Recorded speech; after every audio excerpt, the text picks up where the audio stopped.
Dumepensa si COMELEC Commissioner Rowena Guanzon kung bakit ito pabor na palawigin ang deadline sa pagsusumite ng Statement of Contributions and Expenditures o SOSE. Mula sa COMELEC, may report si Victor Cosare, live. Victor. Nanindigan si COMELEC Commissioner Rowena Guanzon na hindi labag sa batas ang pagbibigay ng extension sa pagsusumite ng Statement of Contributions and Expenditures o SOSE. Anya, kahit noong 2010 at 2013, ginawa na rin ito ng komisyon.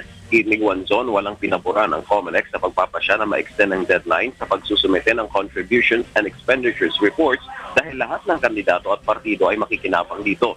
Anya, kinailangan nilang i-relax ang kanilang rules upang hindi nito masaklawan ang boses ng taong bayan na pumili ng mga mamumuno sa gobyerno.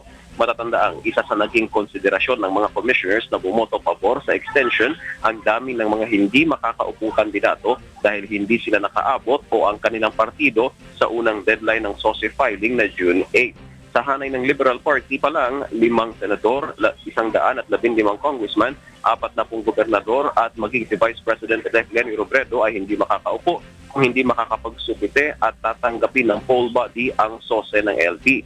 Hindi rin nakapagpasa ang Aksyon Demokratiko at Puwersa ng Masang Pilipino. Dagdag pa ni Guanzon, dati binigyan din nila ng konsiderasyon ang United Nationalist Alliance o UNA na maipasa kahit late na ang kanilang CONA signatures. Kung hindi ito tinanggap ng komisyon, papataksanan na independent o walang partido ang mga kandidato ng UNA. Lord? Victor Cosare nagulat mula sa COMELEC.